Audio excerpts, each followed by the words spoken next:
Benvenuti a Casa et Labora. In questo episodio la rimozione degli intonaci con l'uso dei martelletti demolitori tradizionali e quelli ad aria un po' più piccoli per noi è stata un'occasione e anche un'opportunità per conoscere meglio la nostra antica casa.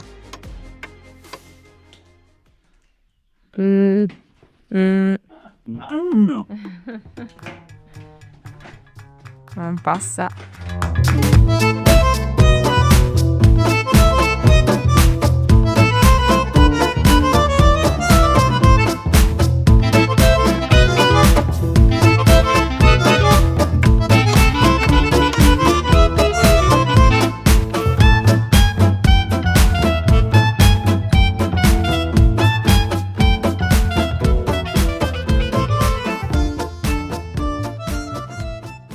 Comunque non va bene quella punta, eh? Vuoi usare quella? Perché stai usando quella lì? Questa entra un po' più nelle fughe, forse. No, proviamo questa. Questa no. Dammela. È difficile da posizionare. Adesso lo faccio io. Bene, no? Express 24 euro. E l'altro che costa anche di meno, quanto costa? No, l'altro è costato un po' di più. Ah, ok, questo è il meno costoso allora.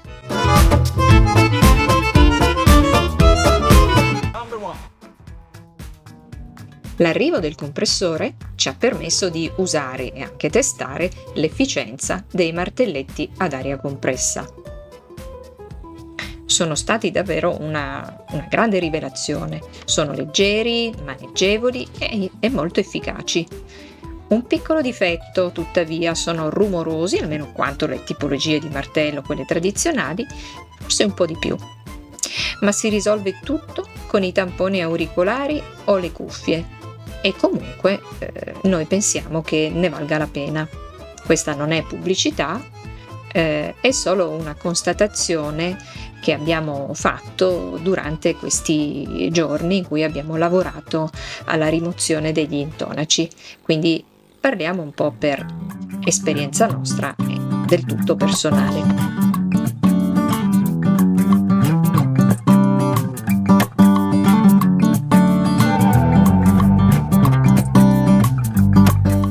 Fantastico questo mantelletto, eh?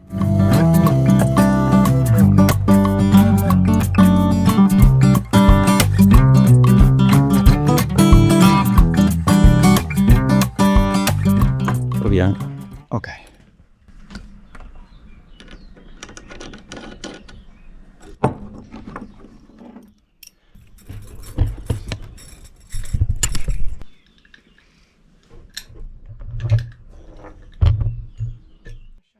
Poi questo, vedi, lo posso spostare da qui a lì.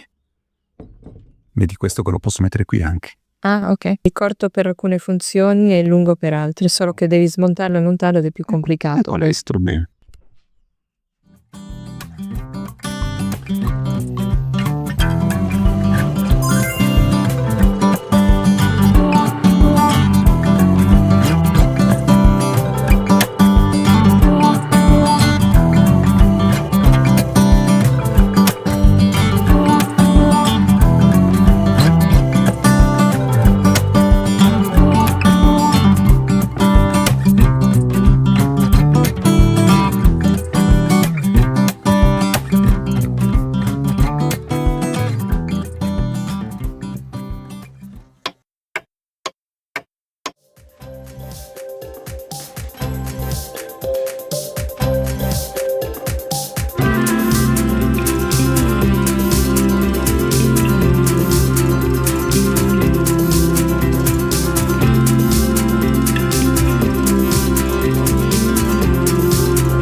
Sto passando. Non buttar niente.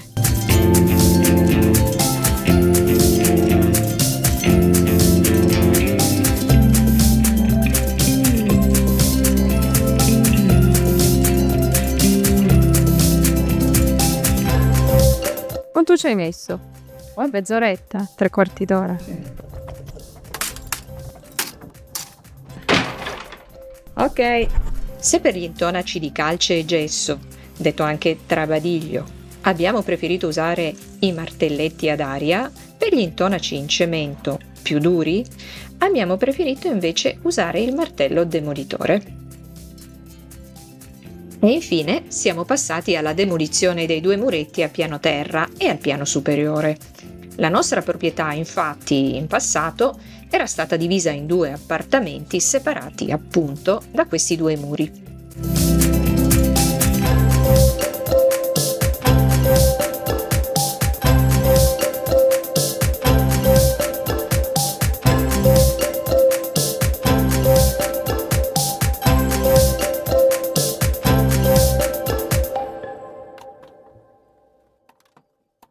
Wow.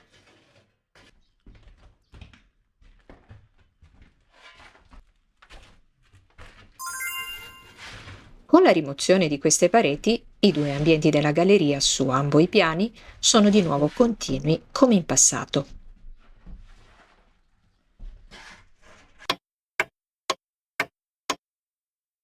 Rimuovendo gli intonaci abbiamo avuto qualche informazione in più sulla storia della casa. Ad esempio, si è capito che questa porta in passato era una finestra. Il davanzale, ancora inglobato nel muro, ce lo racconta. Abbiamo poi scoperto che una delle porte era stata ristretta in epoca relativamente recente per ridurne la dimensione. Noi ovviamente, anche per rivalutare gli stipiti molto belli in pietra, la riporteremo alla dimensione originaria.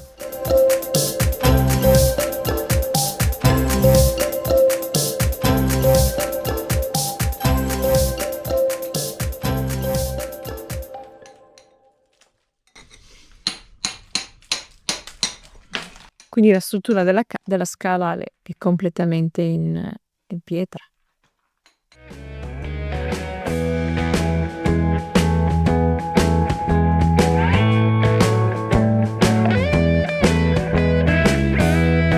Per quanto riguarda la struttura della scala, prima di procedere alla rimozione dell'intonaco avevamo pensato che si trattasse di una struttura in cemento armato, anche perché a ridosso c'era un'altra scaletta in cemento armato.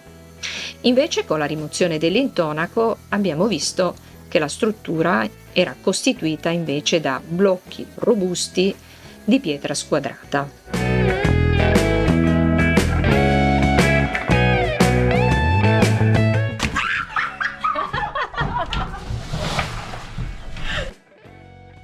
Sono notoriamente carnivori, infatti. Sono le famose cinerine, che poverelle mangiano solo la carta. Ah, che bellina!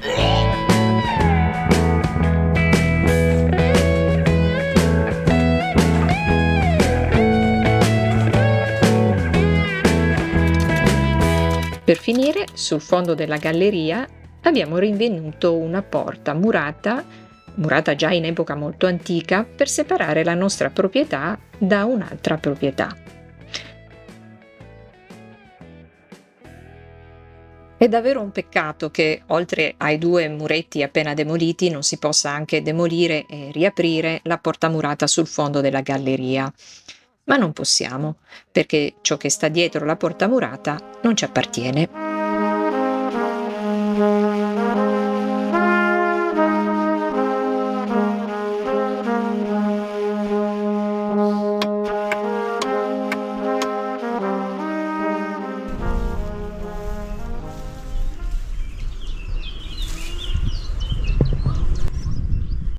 Ma qual è la differenza, scusami, tra foglia e frutto? Come fai a capire che quello è un frutto e quell'altro invece è una foglia? Mi sai vedere? Il frutto è più gonfio, la foglia è più lì, è più... Cioè, devo farmelo vedere in pratica, dov'è che si vede? Se ne faccio vedere uno. Questo potrebbe essere frutto, anche quello che hai lì, frutto. foglia, foglia. che poi diventa rame.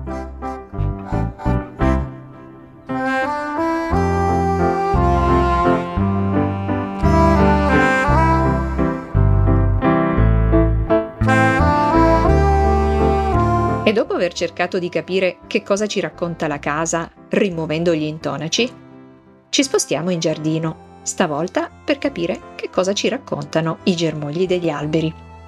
E insieme a mamma Anna ci ricordiamo di nonna Eva e delle nostre comuni e in fondo universali origini contadine.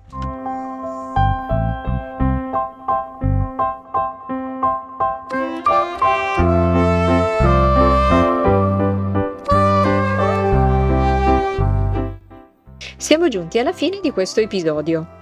Se vi è piaciuto, fatecelo sapere con il classico mi piace e se volete, iscrivetevi al canale.